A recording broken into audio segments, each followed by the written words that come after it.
Hey, what's happening, gamers? Welcome on back to the Let's Play channel. Today we're talking about Raven and Terra, rivals for Beast Boy's love and affection.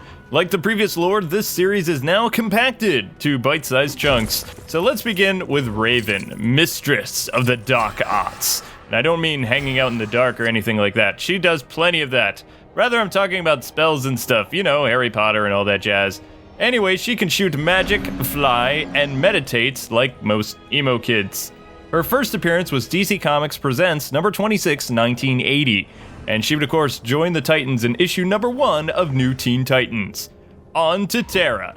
Her minifigure controls the earth, and she has super strength, can dig, and fly using boulders. Also, she throws rocks at people. Her first appearance was in New Teen Titans number 26, 1982. Terra, for the most part, is known as a villain who betrayed the Titans, along with using Beast Boy. She was created by George Perez and Marv Wolfman to be a traitor to the team, and then killed off during the Judas Contract, an uber-famous Teen Titans storyline, which I love. She also developed a relationship with Slade when she was 15, which made people's skin crawl. This was one bad girl. Her origins go like this, though. She was a half-sister of Geoforce, a superhero as part of the Outsiders. She's the illegitimate daughter of some foreign king in some European nation, and she was raised by a doctor named Helga who experimented on her like Frankenstein's monster, giving Terra Earth manipulation powers and a crazy headache, which eventually makes her mind go kinda twisted. Not wanting a scandal, her father sends her to America because it's kinda weird that his daughter can control the Earth and stuff like that. Terra, of course, over at the US, quits school and hangs out with the wrong crowd, and then becomes a mercenary working for Deathstroke. Terra slowly got the Titans to like her and then joins the team as a spy, while secretly sending info on the hero's weaknesses to Slade. She also took advantage of Changelings, that's Beast Boy's love for her, and used him. The two dated for a while, but it was all a ruse, cause she's bad. In the final battle against Terra, Beast Boy transforms into an itty-bitty fly to distract her by going inside her brain. Of course, he accidentally hits a nerve, which causes her to bring the entire Hive complex right down on top of them. Beast Boy was crushed, but not in a flattened sense. I know, bad puns. He and the other Titans later erect a statue in her honor for fallen heroes, even though she was a bad guy, which never really made sense to me. Later after her death, Deathstroke says that he was using Terra and corrupting her with drugs, cause drugs are bad, kids, which caused her to go mental. The same drug he actually used on Cassandra Cain and his own daughter Rose. He tells this to her brother Geoforce when he's trying to manipulate him or something. In 1992, she comes back to life, except it's not really her. She's a clone of an alien or something from the distant future, known as the Doppelganger. Like the Terminator, she goes back in time to eliminate somebody, in this case, Donna Troy's firstborn. Though her reasons are actually to save humanity instead of destroy it. So it's like the reverse of Terminator, kind of like Terminator 2. Turns out Wonder Girl's son actually turns into Ares 2.0 or something like that. So he's totally evil and needs to be destroyed for the future's sake. An evil Dick Grayson, known as Deathwing, is sent back in time to stop Terra from preventing his master's birth. Or something like that. Ah, 0 Hour, you really cease to amaze and confuse me. Somehow, everybody survives the whole 0 Hour Hal Jordan parallax thing, and Terra stays on as a member of the Titans until the book is canceled, because the book got really dumb. She appeared again asking for Geoforce's forgiveness in 1998, and appeared in the Titans of Tomorrow storyline, which is another great arc, by the way, featuring an evil Tim Drake as Batman, Connor as Superman, and Cassie as Wonder Woman, from a future where they destroy everything after Infinite Crisis, or something like that. Terra and her Teen Titans are the good guys in this universe, and they all get wiped out. Sadly, Clone Terra, or Terra 2, is finally killed during World War III, the Black Adam storyline, which is a great storyline, by the way. She is killed fighting Black Adam, and the Titans then bury her, and they don't continue the war. Okay, as for evil Terra, not the future alien clone doppelganger one, she comes back during Blackest Night and tries to fool Beast Boy yet again, and Beast Boy kind of falls for it even though he's dating Raven at this point in time. Lilith, another Titan who was killed by a Superman android during the Titans graduation storyline, uses her illusion powers to hide the fact that Terra's sultry undead appearance is not a zombie but her normal living self. The Titans arrive and save Gar just before Terra can eat him. Raven also blasts her, but Terra somehow escapes. Eventually, she's turned to stone by her brother Geoforce and Halo, and her ring is finally destroyed, and she's left as an undead statue. In the New 52, Terra's part of Beast Boy's team called the Ravagers. She's fighting a group called the Culling and Brother Blood. Like the past universe, she and Gar become a couple, though this Terra is actually a good guy at the get-go. She loves Gar so much that she sacrifices herself to protect him. Sadly, she's slain by Deathstroke in front of Beast Boy's very eyes. As for the Teen Titans show, Terra joins the team, falls in love with Beast Boy, betrays the team to Slade, and then later saves everyone at the cost of her own life. It's hinted at the end of the series that she actually comes back to life and loses her memories, because Beast Boy sees her alive and well as a normal high school girl in Jump City. Powerless and normal, but happy.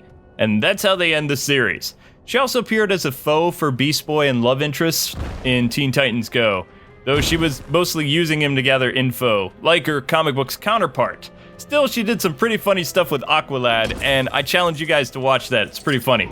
Now it's time for good old Ray Ray. She enjoys reading books, playing with My Little Ponies, and eating pizza, though unlike most kids, she's half human, half demon, which could cause some concerns. She's the daughter to Trigun, Devourer of Worlds, hold up, that's the wrong planet, destroying bad guy. My bad. In short, Raven has a lot of emotional issues and must suppress her emotions, or else she'll turn evil. Her origin goes like this, though. After coming to Earth, she asks the Justice League for help, since her father was coming there to remodel it all evil-like. Zatanna sensed something horrible about this teen and told the League, we need to refuse this, because something bad's coming.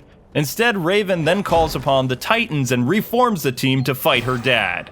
The new Teen Titans are born, featuring Dick Grayson, Wally West, and Wonder Girl, who return, and newcomers Beast Boy, Cyborg, and Starfire. Eventually, they become like a real family and defeat Trigon time and time again. Raven would go on many adventures with her new family, but like Data, she was unable to feel emotions. If you don't know who that is, I am so sad right now. After being kidnapped by Brother Blood and saved by Nightwing, she now wears a white costume instead of the dreary, dark robes that she used to. Also, she lets herself feel a little bit. Then before the year's up, like an anime, she confesses to Dick Grayson, only to be rejected and learn that he's with Starfire. Ouch! For whatever reason, Happy Raven gets kidnapped again and again and then possessed, and that was an ongoing storyline in the 80s. Shortly after the events of Killing Joke, Dick Grayson and Starfire are getting married. Unknown to them, Raven shows up all evil-like and crashes the wedding and nearly kills Star. The Titans band together and defeat their friend, which destroys her body, because the Titans are so awesome that kind of stuff just happens.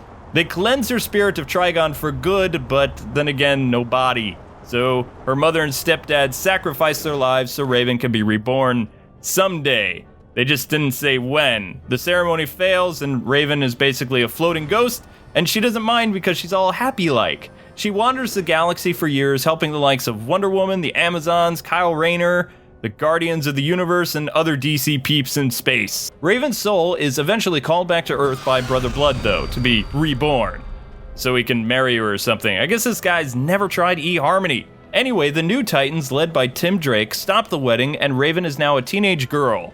She and Gar officially become a couple. For a while, the two become like a sitcom, except a weird sitcom with a huge age gap. Until, of course, Superboy is killed by Superboy Prime, and then Raven's second family begins to fall apart at the seams. Gar and Raven also start to fight more, and then they begin to drift from one another. Tim and Cassie also leave the team due to Connor's passing. After 1 year later, Raven is now single and trying to hold what's left of the Titans together by herself. Gar is gone, and she gets attacked and taken hostage by Titans East, an evil version of the Titans. Gar actually comes to her rescue though, but she's unable to express her true feelings for him, and they have like kind of a sad moment. Raven finally leaves the team and attends school, something that she couldn't do when first becoming a Titan back in the 80s. Most of her stories of her teenage reborn self go like this. She gets captured and does less of the butt kicking. She becomes like Daphne Blake from Scooby-Doo, but not the cool Sarah Michelle Gellar kind that's a ninja, but the regular damsel in distress Daphne, which makes Raven fans depressed. Anyway, her remaining adventures involve the return of Trigon, and learning that she has brothers that are, get this, evil. She then rejoins her brothers and fights the Titans, and then, you know, once her family's defeated, they don't really part on good terms. They get trapped in some type of dimension. Think like what happens to Terra in the garbage chute in Titans Go, if you want to use that as an illustration. Eventually, she patches things up with the Titans, even though she tried to destroy them, and becomes a member again. And then she distributes a special artifact to each one of them so they can destroy her should she become bad again. In her final pre-Flashpoint storyline, a being Raven accidentally created while being a space ghost comes to Earth to destroy Raven and the rest of the world, because it's fueled by Raven's dark power, aka Trigon's remains. He captures Raven and takes her to another dimension where he's trying to destroy the Red and take over the Earth. Just like every giant, you know, take over the Earth alien guy.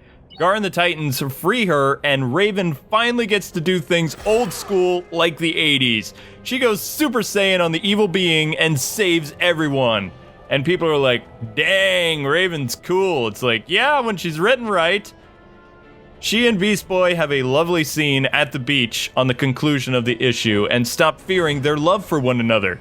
Gar and Raven shippers around the world celebrate and they share a kiss and look like they have a bright future together when all of a sudden Barry Allen annihilates this Earth by running back in time, creating Flashpoint. And I'm not going to talk about New 52 Raven because I can't stand her emo-ness. It's even more than original Raven, and I don't like Beast Boy from the New 52. I don't like the Titans. It's just so bad. So I'm not going to speak about them at all. I like to prefer to preserve my fond memories of the pre-52 Raven, even though teenage pre-52 Raven was very odd. Hey, what's up, Tink? But she was still Raven, you know, more or less. As for the Titans show, Raven was one of my favorite characters, even though she was very withdrawn and quiet. She was kind of like the straight man of the group, and it really worked with the type of show the way it was. She had a lot of character development too. She also had a crush on Robin for a while. And it's not really shown, but she does develop feelings for Beast Boy like in the comics, and defeats her father and Slade on more than one occasion. Raven in the series kicks butt. Now in Teen Titans Go, she's also has a lot of character development and doesn't really act so much as a straight man of the group. Everybody's crazy. And well, ladies and gentlemen, boys and girls, thanks for watching. We're done. In the comment section below, tell me what characters you would like to see paired up next time. Hope you all have a great rest of your night, and I'll see you in a few days with another LEGO Batman 3 lore video. Have a good one.